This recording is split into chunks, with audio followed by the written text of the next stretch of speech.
They found her body upstairs, cold, still, silent. The room was locked from the inside. And her fiancé? He stood frozen in the doorway, whispering the same words, "I didn't do it."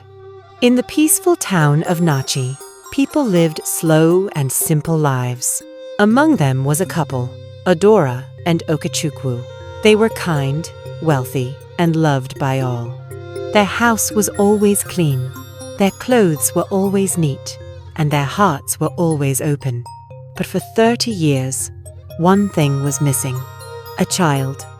They have prayed, and they have also fasted. They have traveled from healer to healer. They have visited churches, drank herbs, cried under the moonlight, but nothing worked. No child came. They were growing older, and their hearts grew heavier. Even with their luxury full house and full pockets, it all felt empty without the sound of a child laughing or crying. Then one day, their old friend, Chinelo, came to visit. Chinelo had once been close to the family, but after marrying into a spiritual family, she became quiet and distant. That evening, as they were having a calm meal, she leaned in and whispered, "There is a river spirit. Her name is Eseni. She lives deep in the water. If you go to her and your heart is strong, she can give you what the world cannot." Adora frowned. "A river spirit?" Okechukwu looked unsure. But something in Chinelo's eyes made them listen. "She grants wishes," Chinelo continued, "but not without a price." They thought and talked about it all night. But their minds were already made up. They had tried everything else. One morning, they traveled to the sacred river. The waters were still, too still. The birds were silent. Suddenly, the wind blew. The waters sparkled, and from the center rose a tall, glowing woman. Her eyes were like storm clouds. Her voice sounded like waves crashing on rocks. "She is beautiful, and she is the Eseni. Why have you come?" Eseni asked. Adora stepped forward, shivering. "We want a child, a baby to call our own." Eseni tilted her head. "Your wishes will be granted on one condition," Eseni said. "You will have twins, a boy and a girl, but you must return one to me. After birth, bring the one you choose back to this river, and every year, on the twins' birthday, you must bring the other back here to renew the vow. If you miss even once, there will be a price." Adora and Okechukwu nodded. They did not ask what the price was. They did not care at that moment. They just wanted to hold a baby. 7 days later, Adora felt strange. She started feeling weak and dizzy. She then visited the doctor. "Congratulations," he said. "You are pregnant." But it was not a normal pregnancy. It lasted 12 months. Adora's stomach grew bigger and heavier than anyone had ever seen.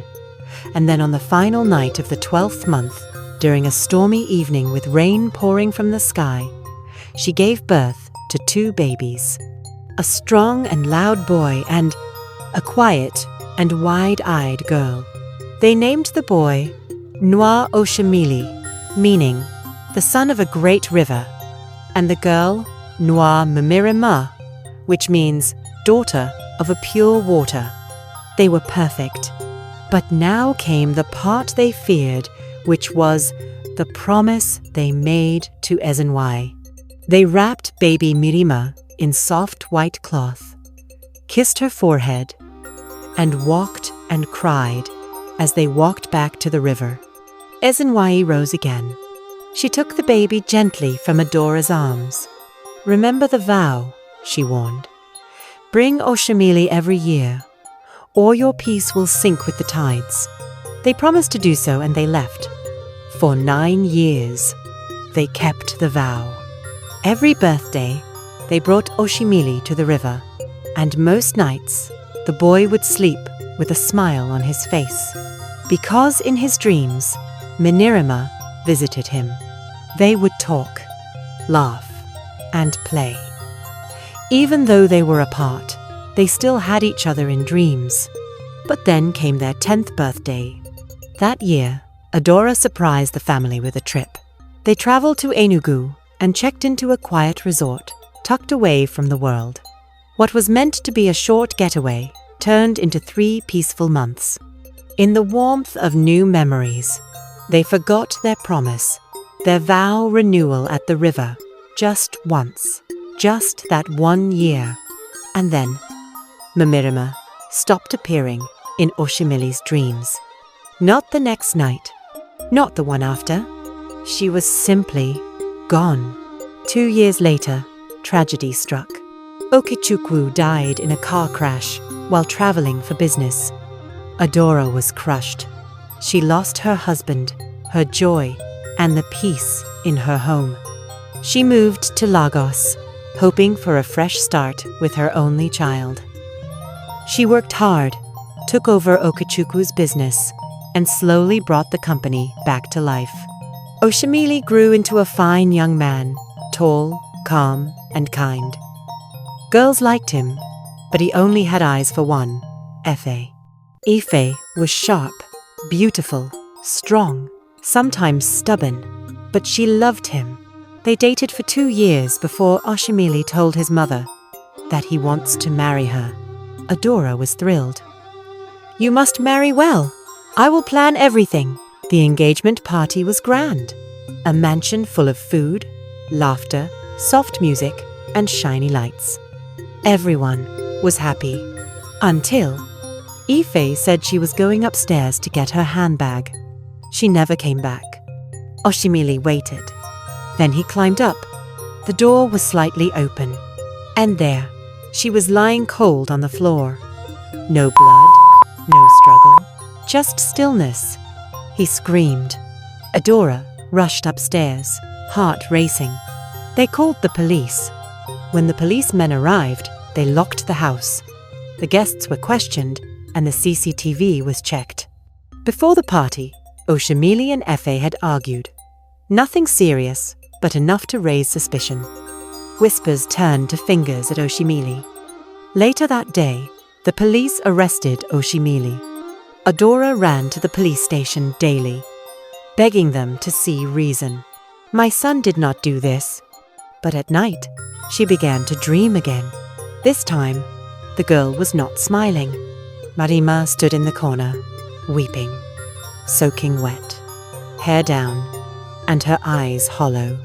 Adora returned to the river. The water rippled. Ezenwei rose. "You broke the vow." Marima was forgotten. That was when her pain began. She killed Okechukwu, and also, she entered Epha's dreams and took her life. She even controlled Oshimili's spirit. He does not know how it happened, but her pain caused everything you are facing right now. Adora fell on her knees and cried. "What do I do?" "Perform the sealing ritual," said Ezenwei, "or she will keep hurting everyone you love." But Adora was afraid.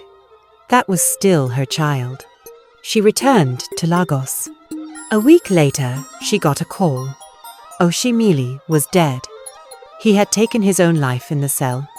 Adora's scream shook the air. Her world shattered. Her soul cracked open. She went and buried her child. Alone. 1 month later, Adora, dressed in all black, she walked back to the river with weak legs. This time, she agreed to do the ritual. The ritual was done. Madamirima's spirit was sealed, and the river turned calm. The wind stopped blowing, and Adora returned to the city, empty, but no longer haunted. At least, not for now. This story teaches us that every promise has a price. In seeking what we desire, we must be ready to carry what comes with it. Some mistakes echo through generations, but even in pain, healing is possible if we face the truth. I hope you enjoyed the story. Until next time, this is Rietta. If you like what I'm doing, please subscribe, like, share and comment below so that I will know your opinion. And don't forget to hit the notification bell so that you will be the first to know when the next video drops. Peace out.